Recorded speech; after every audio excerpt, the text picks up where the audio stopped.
Jon Arrizabalaga, José Manuel Pérez Tornero, y el tema que estamos tratando en esta transversal de estos 3 meses es la cuestión de, ante la crisis, las diversas respuestas que se producen, ¿no? En este caso es la socialdemocracia, que también tiene su crisis interna, ¿no?, ante la crisis. Por lo tanto, es un doble reto, una doble apuesta de la socialdemocracia. Bueno, el libro que me toca a mí presentar está escrito por Ignacio Urquizo, que es un licenciado, doctor en Ciencias Políticas de la Universidad Complutense.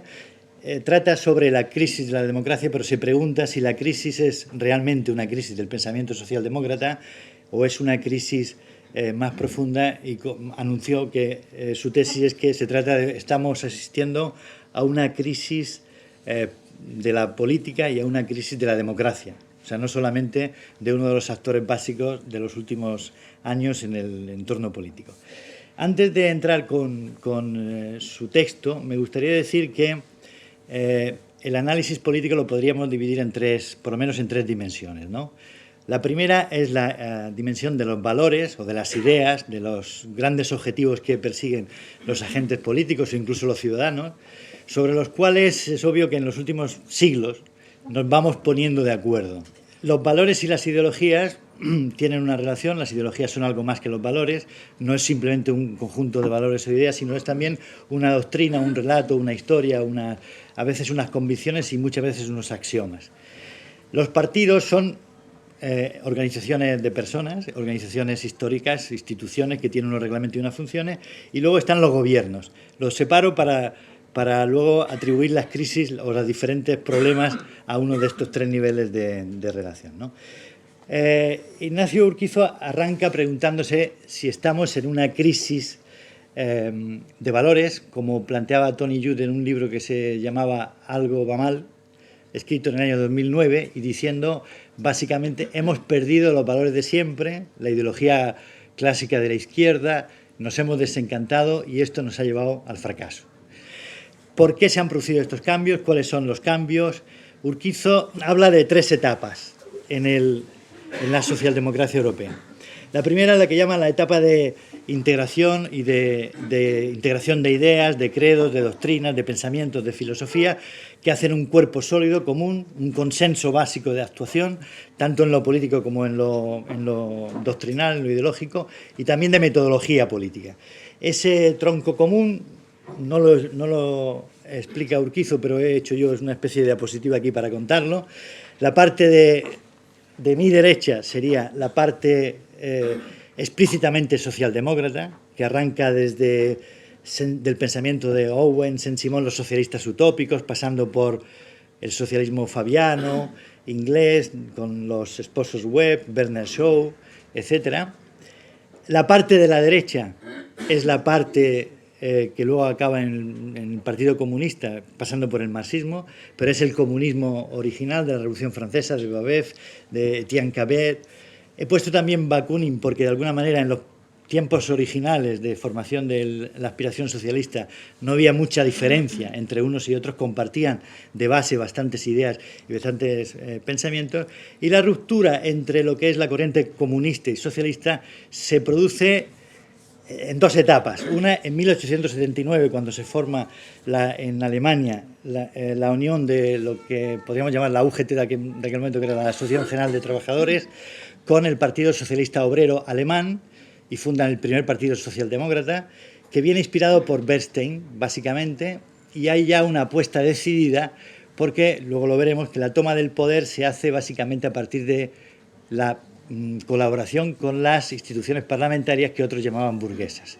Es cuando se crea el programa de Gotha, que es el que Engels y Marx discuten, critican desde entrada, yo creo que muy visceralmente, sin, digamos, a veces incluso basándose en comentarios sintácticos, y que rechazan, y ahí empieza ya la ruptura entre lo que es el marxismo ortodoxo que acaba en el comunismo y la socialdemocracia. Pero durante muchísimo tiempo y hasta la posguerra, 1945, y sobre todo hacia el Congreso de la Socialdemocracia Alemana en 1959, Van Godesberg, no hay una ruptura del marxismo y la socialdemocracia. O sea, hay una corriente marxista dentro de los partidos socialdemócratas. En todo caso, sí que hay tradiciones de comportamiento distinto, ¿no? En ambas, que acaban, por un lado, bueno, pues toda la socialdemocracia nórdica, alemana, etcétera, etcétera. Por el otro lado, pues, con, digamos, el leninismo, estalinismo, maoísmo en Vietnam, Ho Chi Minh, Fidel Castro, que todavía vive, y la corriente que se aproxima a la socialdemocracia, que es el Pichi italiano, Berlinguer, el eurocomunismo y el programa común de Marché-Mitterrand en el año 80 y tantos, que se presentan en común. O sea, la idea de este cuadro es que son una misma familia con diferentes posiciones. La socialdemocracia se pronuncia desde el año 79 por las elecciones, por colaborar con un sistema burgués y con participar, con mayor o menor hipocresía o tacticismo. Schumpeter tiene un texto que es muy escéptico en la convicción demócrata de la primera socialdemocracia. Pablo Iglesias, no el actual, sino el que fundó el Partido Socialista Obrero, también fue dubitativo en cuanto que apoyó algunas revoluciones o participó en el Parlamento, pero por lo menos doctrinariamente sí hubo un debate y se pronunciaron a favor de la democracia, de participar plenamente en la democracia. En materia económica, la otra gran discusión ha sido si nacionalizar o privatizar, si una política de izquierdas tenía que pasar por la apropiación estatal de los medios de producción, como se produjo en la Unión Soviética, es decir, una bolchevificación de la política o no, o si podía congeniarse con propiedad privada y con una gestión diferente del Estado en relación con la iniciativa privada. La apuesta socialdemócrata, que es muy variada a lo largo del tiempo, es básicamente no hay que nacionalizar, sin olvidar, por ejemplo, que Mitterrand, cuando entró en el poder, nacionalizó 36 bancos y 72 empresas, pero no es el único recurso para la intervención del Estado. Y esa es una afirmación permanente. La siguiente etapa es la que se denomina de construcción del Estado del Bienestar, que va hasta la crisis de los años 80. Desde el 45, las primeras reconstrucciones se hacen, salvo en Gran Bretaña, se hacen a partir de partidos. En Alemania es el Partido Demócrata Cristiano, pero pronto el Partido Socialdemócrata toma el poder y se consolida una filosofía que se basa en afirmar que lo importante es una lucha prolongada, un avance tenaz, ganando posición por posición y, por tanto, con un reformismo digamos, asumido, no por un cambio brutal, ¿no? Y estas políticas de la primera socialdemocracia se van consolidando con un crecimiento desconocido en el mundo, singular y sin igual, que tiene lugar en España, perdón, en Europa, en España todavía no, en ese momento, en Europa, y que viene apoyado por partir de casi cero y tener, como dice Piketty en el libro del Capital, pues un crecimiento sostenido hasta los años 80. Esa coyuntura no se va a dar nunca más en la vida. Es una coyuntura muy favorable a la construcción del Estado del Bienestar, por tanto, a asentar lo que son los pilares del pensamiento socialdemócrata, que puedo resumir en tres grandes líneas. La primera, existen reglas que se imponen al capital. Y el capital tiene que someterse a esas reglas si hay un Estado fuerte, si hay un Estado capaz de sostener esas reglas. La segunda, la política de la igualdad en todos los ámbitos de la vida, desde la igualdad hombres-mujeres hasta de los que tienen con los que no tienen. Y, por tanto, la construcción de un Estado del bienestar que tiene que basarse en tres pilares básicos, que son una sanidad universal, una educación universal, libre y gratuita, y un sistema político que garantice la igualdad de oportunidades, ¿no? El otro pilar esencial que forma parte de la doctrina socialdemócrata clásica, digamos, es la negociación. Es el consenso, es el diálogo, la negociación, tanto en economía entre empresarios y sindicatos, por tanto, con sindicatos fuertes, no débiles, sindicatos potentes que sean capaces de negociar con los empresarios. Pero en todos los órdenes de la vida la participación es una filosofía clave de la democracia.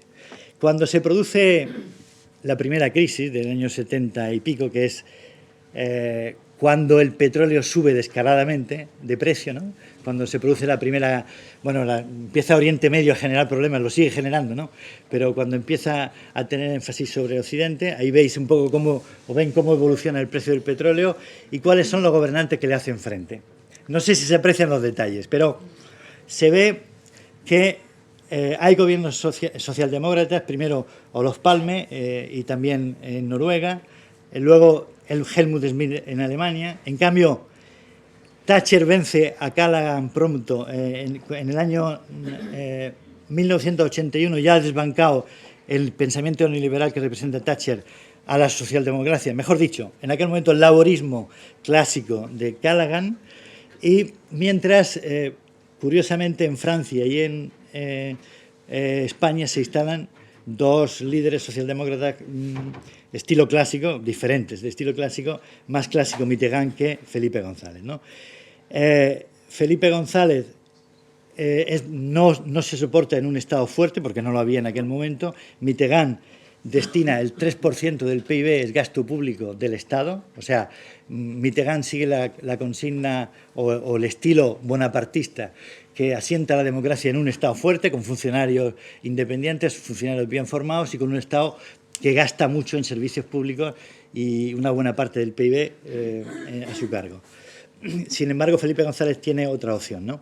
Ahora, cuando sucede la crisis la crisis de tipo económico, pues tiene una razón en la subprime, en la burbuja financiera, en la desregulación que han ido practicando no solamente el neoliberalismo de Thatcher, sino también el Partido Demócrata de Bill Clinton. Ha desregulado totalmente las finanzas, es una desregulación salvaje, es el poder a los que más tienen, sin ningún tipo de control, que coincide además con la expansión y la aceleración de la economía, porque existe la tecnología de Internet y, por tanto, las bolsas van al ritmo de la luz, de la velocidad de la luz, y empieza lo que se ha llamado el casino financiero. La socialdemocracia, ¿cómo reacciona a esta crisis?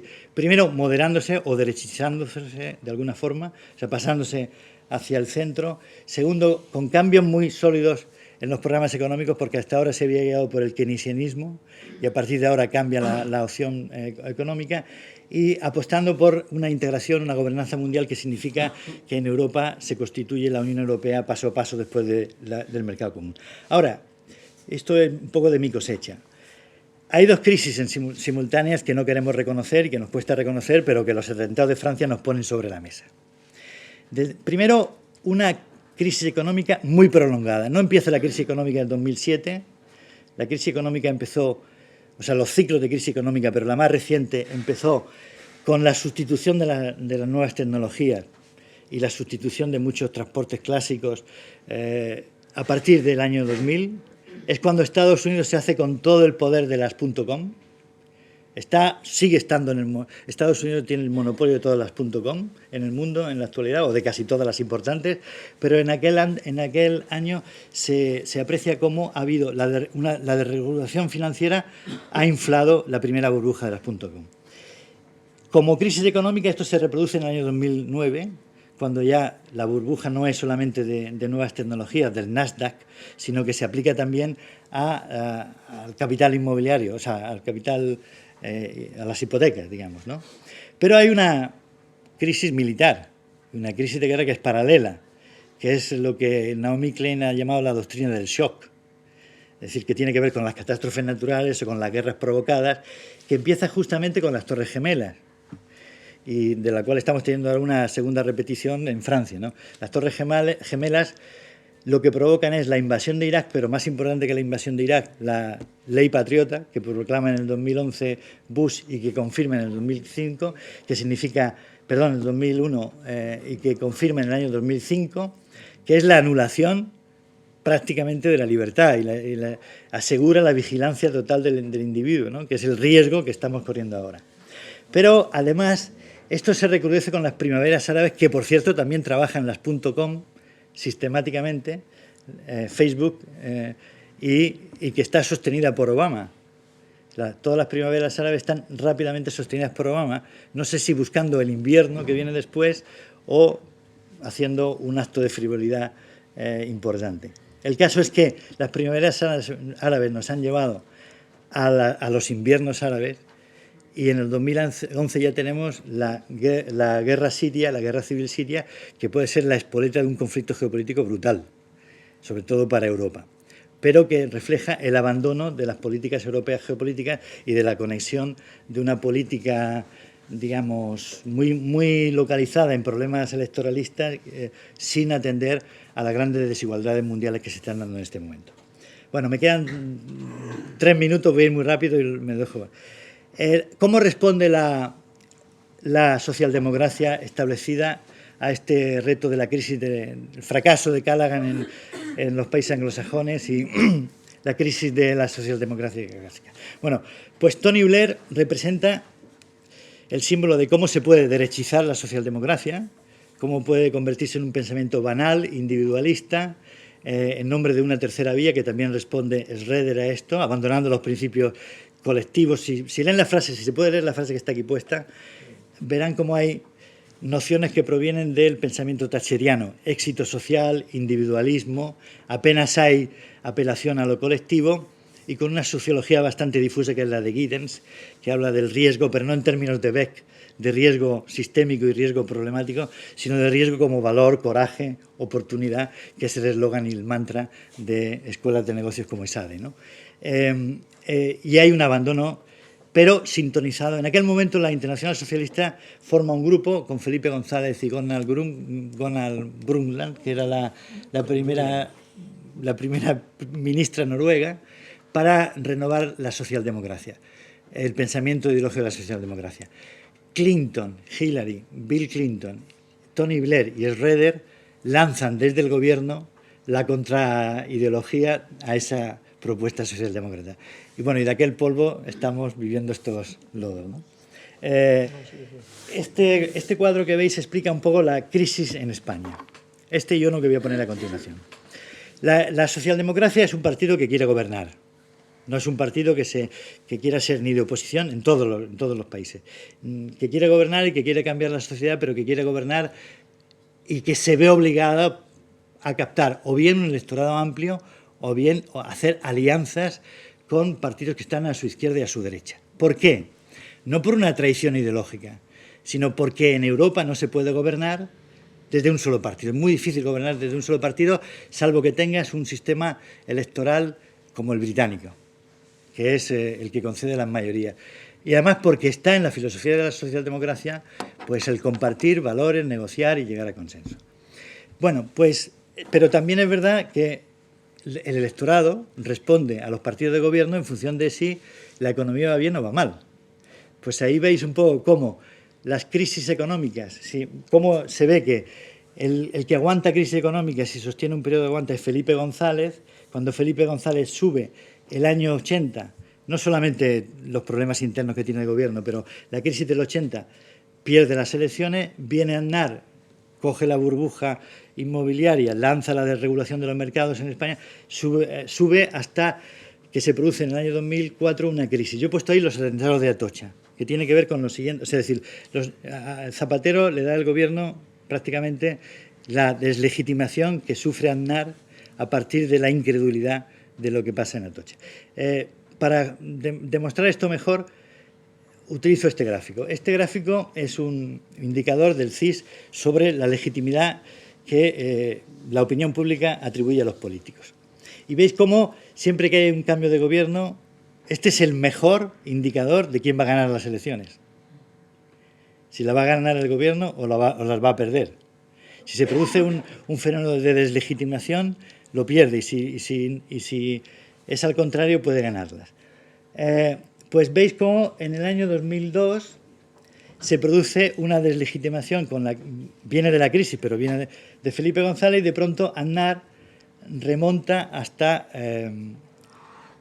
durante todo su gobierno y recupera un poco su situación.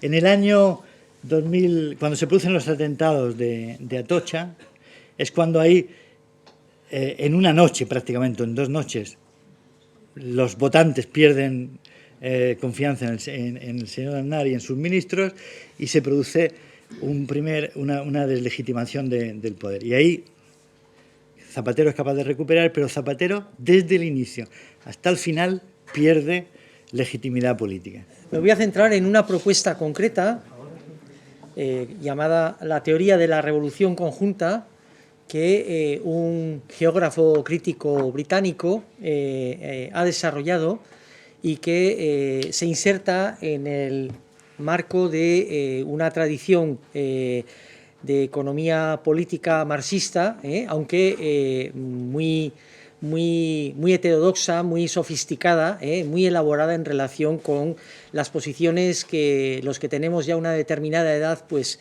nos son familiares en una determinada generación. Bien, David Harvey, como veis, es un profesor británico afincado en Estados Unidos. Él tiene un recorrido amplio académico, es un activista. Trabaja el espacio de intersección entre la geografía, la teoría social y la economía política. Su planteamiento,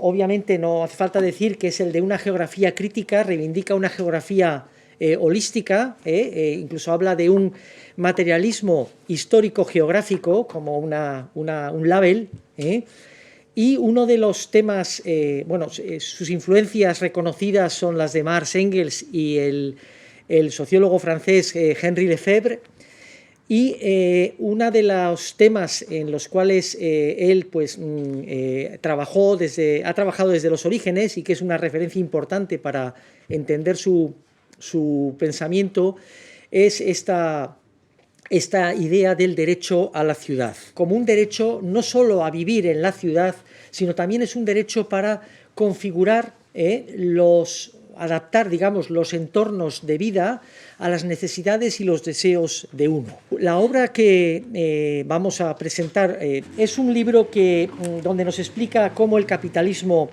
ha llegado a dominar el mundo y por qué ha causado la actual crisis financiera, y en cierta manera es una historia del capitalismo, porque los ejemplos históricos se prodigan. El objetivo central del libro es mostrarnos cómo funciona el sistema y por qué se producen estas crisis de distinto tipo. Nos habla de la evolución del capitalismo, de la producción, de la circulación y la acumulación de capital. Nos habla de las distintas barreras relacionadas sea con el trabajo, el tema de la mano de obra y la naturaleza, los bienes de producción, y el mercado, y nos habla también de una serie de problemas, fundamentalmente el problema de la absorción de los excedentes de capital y las periódicas crisis financieras y monetarias, así como el problema del desarrollo desigual, que lo contempla tanto en el ámbito sectorial como en el ámbito geográfico. Bien, para la comprensión de la situación actual, subraya, y por eso hace énfasis en ese libro, la necesidad de entender muy bien los flujos de capital y las trayectorias cambiantes de estos flujos, la importancia crucial del nexo entre el Estado y el capital, entre el Estado y las finanzas, y también la peculiar lógica del comportamiento capitalista. Este nexo de las Estado-finanzas lo califica como sistema nervioso central de la acumulación de capital. Subraya que es una institución feudal, un poder extraño y absolutamente antidemocrático que tiene un control muy grande sobre toda la sociedad, y que es fuente de luchas políticas en su seno, que son luchas relacionadas con la fracción de clase que quiere controlar ese nexo, es decir, ajenas a lo que es la lucha de clases entre capital y trabajo. El libro se estructura en un preámbulo, 8 capítulos y un epílogo.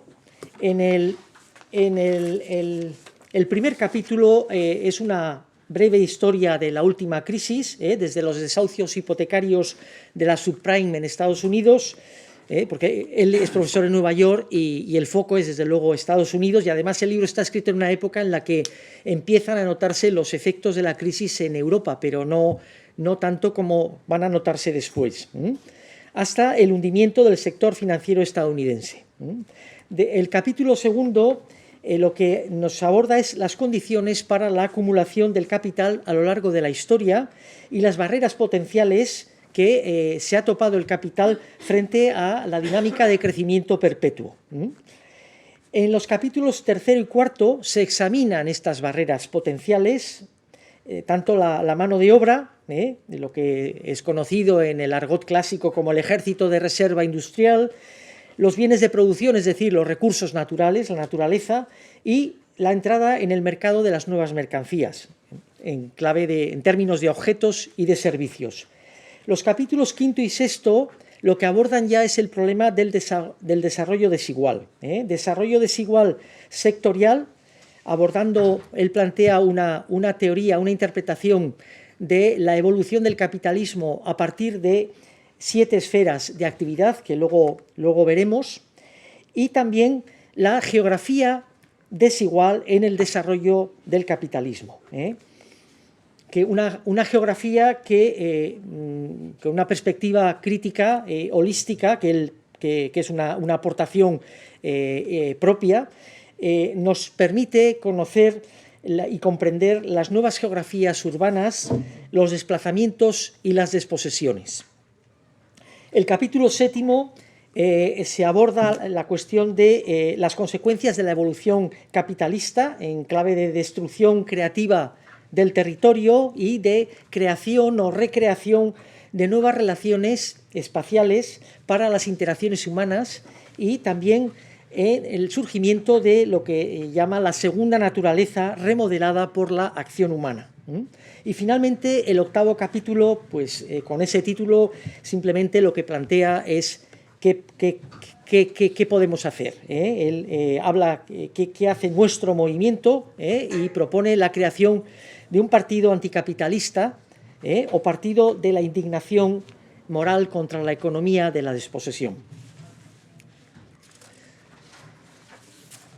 Harvey es muy crítico a las soluciones a la crisis que ofrece el establishment económico y político.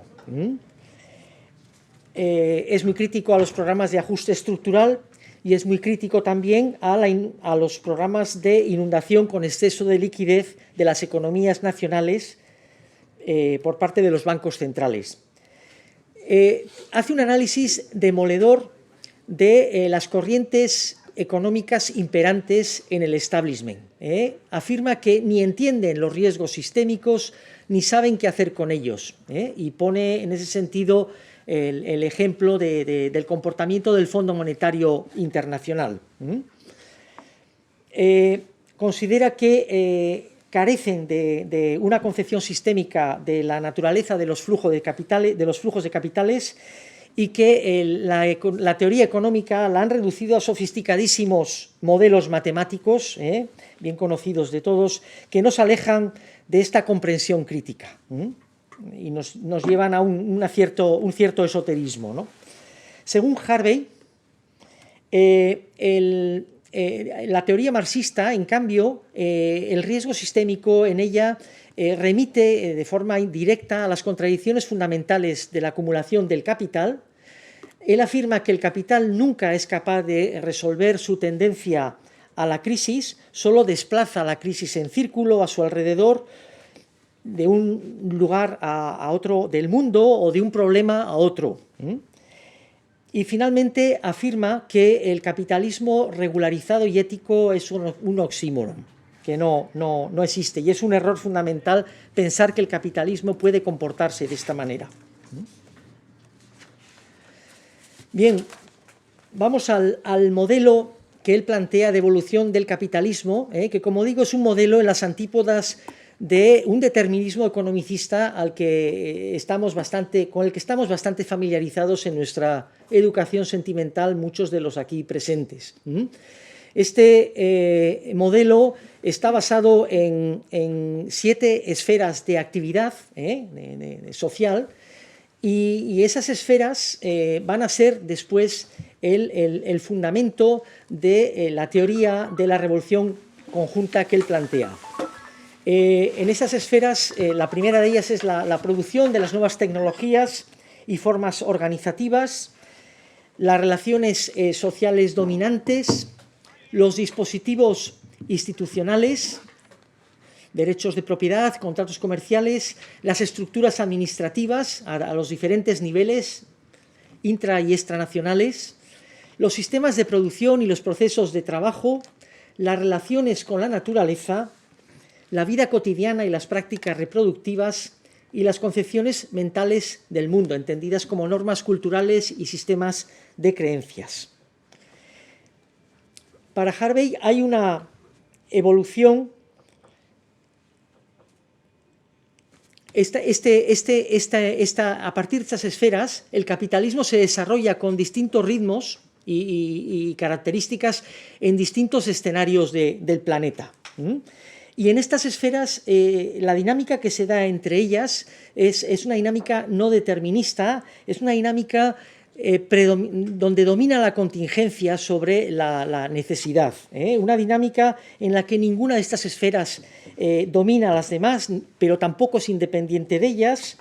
Evolucionan conjuntamente a lo largo de la historia del capitalismo bajo formas peculiares y, por otra parte, el desarrollo desigual entre las esferas hace que puedan materializarse sucesos imprevistos o improbables que se puedan generar tensiones y contradicciones no siempre previsibles.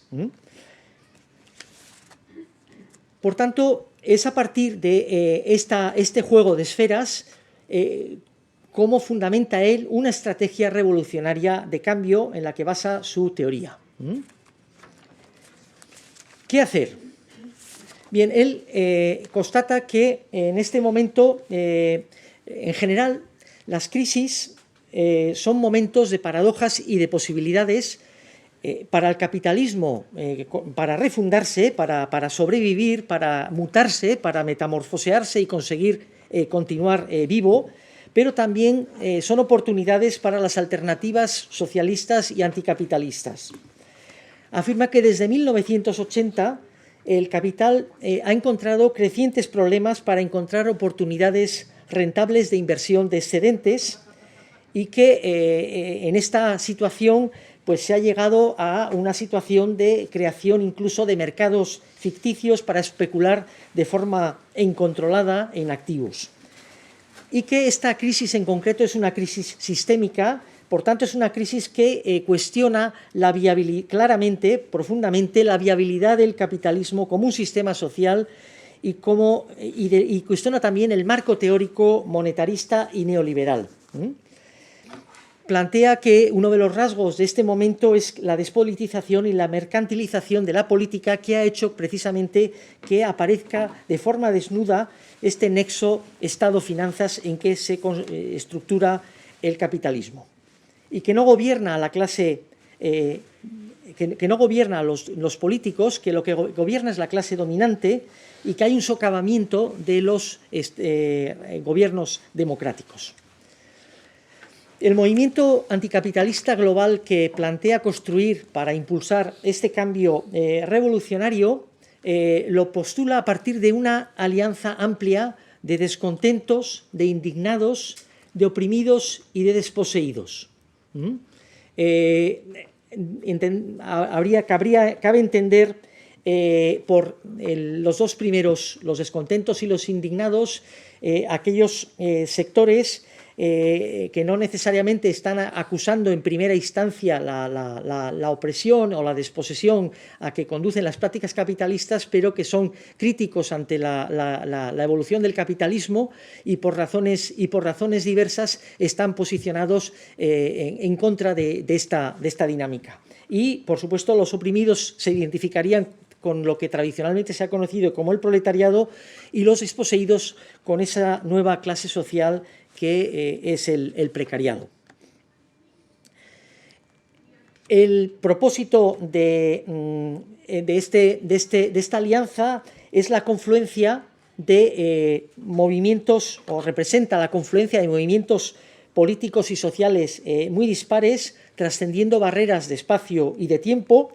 Habla de 5 tipos de movimientos en esa confluencia, de las ONGs, organizaciones de base de ideología más o menos libertaria y autogestionaria, organizaciones tradicionales de clase obrera y de izquierda, movimientos sociales contra los desplazamientos y las desposesiones y movimientos de emancipación en torno a cuestiones de identidad. Y el objetivo, por tanto, es construir este partido de la indignación moral contra la economía de la desposesión con el fin de combatir lo que él llama el partido de Wall Street y sus seguidores, y también de construir un orden social nuevo que nos permita vivir en un sistema responsable, justo y humano. De alguna manera hay una reivindicación aquí explícita de un nuevo humanismo.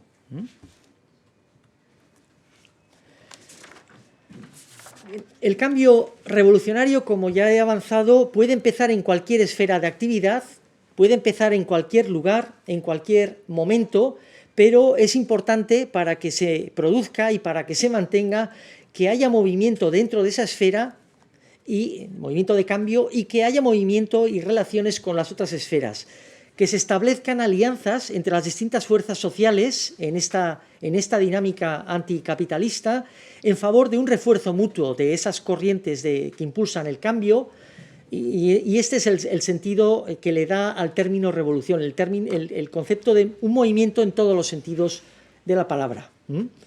El objeto fundamental de ese cambio es controlar la organización, la producción y la distribución de los excedentes a largo plazo en beneficio de todos.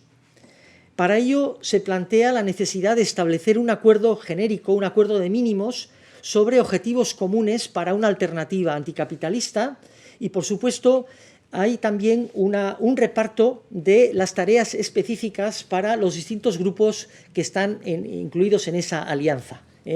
Un reparto en el cual él deja muy claro que evidentemente las tareas corresponden de forma bastante, relativamente específica a cada uno de esos sectores, pero es muy crítico tanto con y avisa y conjura el riesgo del dirigismo de los llamados intelectuales, y también otro riesgo que es el del ninguneo de los movimientos sociales fuera de las fábricas y de las minas, que por parte de determinadas corrientes obreristas también lo conocemos y estamos bien familiarizados.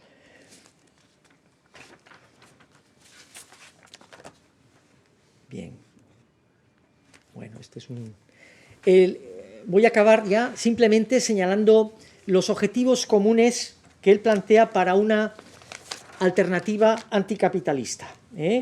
El primero de ellos, esos objetivos de mínimos, es un respeto a la naturaleza, y en ese sentido plantea la construcción de una nueva economía política de la naturaleza, cito textualmente, que incluya una reconfiguración radical de la vida cotidiana y de la urbanización, así como de las relaciones sociales, los sistemas de producción y los dispositivos institucionales dominantes. El igualitarismo radical en las relaciones sociales, el que los dispositivos institucionales de una determinada sociedad estén basados en la búsqueda y en la apreciación de los intereses comunes, del común, el que los procedimientos administrativos sean democráticos y que los procesos de trabajo estén organizados directamente por los productores. Este término no me hace especial gracia, pero bueno, como estamos hoy en un día muy especial, que celebramos o conmemoramos los 40 años del final del dictador, yo creo que también los que tenemos una determinada edad nos acordamos de los productores, en los nodos que veíamos en nuestra infancia y adolescencia. La vida cotidiana es otro espacio, otro objetivo fundamental, como una exploración entendida como una exploración libre de nuevos tipos de relaciones sociales y pactos de coexistencia. El ámbito de las concepciones mentales, el mundo de la ideología, del mundo de la religión, del mundo de las creencias y de las prácticas políticas orientadas a la autorrealización en el servicio a los demás, y, por supuesto, que las innovaciones tecnológicas y organizativas estén reorientadas hacia la consecución del bien común, y no en favor del el poder militarizado y la codicia empresarial que dominan esta situación en este momento.